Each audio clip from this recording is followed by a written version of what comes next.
Bureau national interprofessionnel du cognac est un organisme interprofessionnel privé représentant 5600 viticulteurs et 300 négociants dont la mission et la vocation est de développer le cognac et de représenter les intérêts collectifs des professionnels, les négociants et les viticulteurs. Le Bureau national interprofessionnel du cognac est composé d'une centaine de collaborateurs pour un budget global de 11 millions d'euros.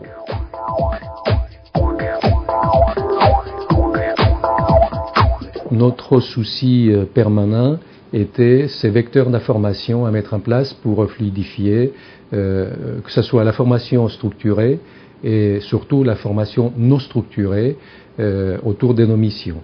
Nous avons commencé très tôt, depuis 1993, à utiliser Lotus Domino pour notre messagerie à l'époque et également la gestion de nos bases documentaires qui étaient primordiales au niveau de certaines missions comme la mission de protection de l'appellation avec les juristes.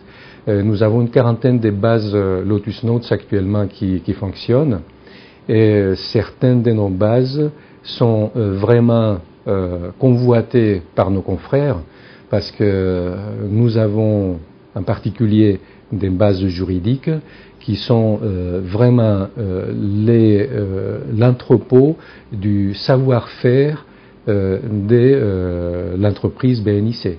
La mobilité est un des éléments essentiels de la fonction du BNIC dans la mesure où 96% du business cognac est fait à l'export partout dans le monde. En ce sens, le système d'information que l'on utilise avec notamment le système de messagerie unifiée est quelque chose de déterminant pour nous puisqu'elle permet de nous faciliter la vie de tous les jours et ce même à une distance tout à fait éloignée du bureau.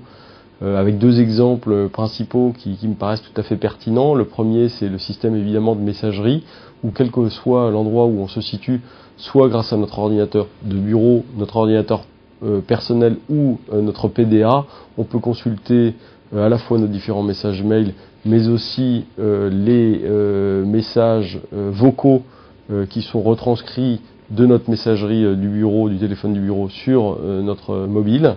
Et ça c'est tout à fait enrichissant, ça permet d'avoir l'information instantanément, avec un système de messagerie qui lui est plutôt en push, ce que l'on a préféré par rapport à du pull, ce qui nous permet vraiment de prendre connaissance de nos messages quand on a du temps pour le faire et non pas pour être otage en ayant un fil à la patte avec la solution proposée. Le deuxième élément est la gestion des agendas avec notamment une équipe d'une dizaine de personnes pour ma part. C'est vrai qu'il y a énormément d'interlocuteurs vers l'extérieur avec notamment des ressortissants, des journalistes qui viennent du monde entier que l'on reçoit. La gestion des agendas est quelque chose de toujours un petit peu compliqué. Et avec le système Lotus que nous utilisons, on peut avoir une gestion commune des agendas. Nous sommes efforcés de faire évoluer constamment l'outil informatique, donc les systèmes d'information, autour de l'information non structurée. L'outil idéal qui nous a accompagnés depuis 1993 est Lotus Notes. On entame actuellement la troisième phase d'un schéma directeur que nous avons démarré en 2006. Sa finalité est de doter l'entreprise BNIC d'une structure estampillée Entreprise 2.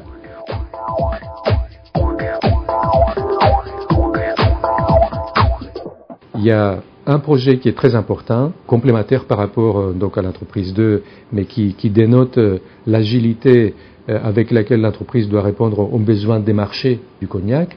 C'est la dématérialisation des documents d'accompagnement à l'exportation. Le BNIC est en charge de mission de service public qui lui est confiée par la DGDDI. Cette mission de service public implique que le BNIC tienne les comptes et les mouvements de l'ensemble de nos opérateurs de la région délimitée Cognac.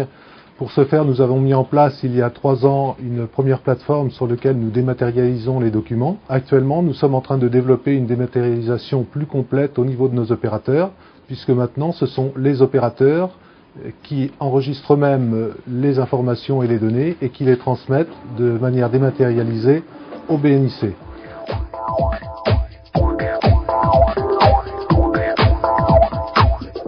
Nous allons entamer la troisième phase qui consiste à donner tous les outils appropriés pour traiter la formation non structurée, donc la gestion du savoir au niveau des collaborateurs du BNIC.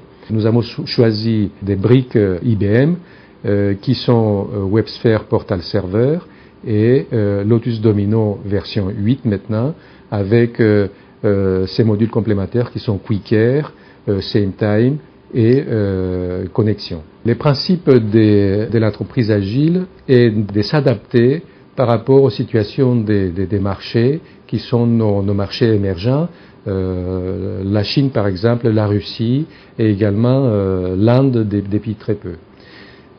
Ces marchés-là demandent de mettre en place des procédures, des contrôles du cognac qui sont différentes de ce qu'on a vécu jusqu'à maintenant, de mettre en place des réseaux collaboratifs entre les techniciens de la station viticole qui font de la recherche autour du produit et également des techniciens des gouvernements concernés de ces marchés-là pour être capables de détecter des contrefaçons des cognacs sur leur marché. Notre projet prévoit la mise en place des WebSphere Portal Server d'IBM donc dès la fin 2008 pour construire à travers un portail qui identifiera de façon forte les utilisateurs.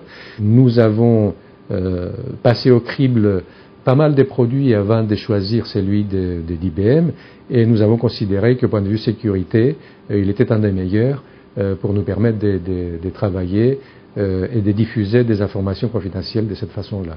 L'aboutissement du projet va arriver milieu 2009 où on aura migré notre installation Lotus Domino en version 8.1. Je pense que la bêta 8.5 va être finalisée d'ici à la fin de l'année, avec la mise en place des QuickAir pour tout ce qui concerne les espaces collaboratifs qui sont demandés pour notre fonctionnement, et également SameTime et Connexion vers la fin du projet.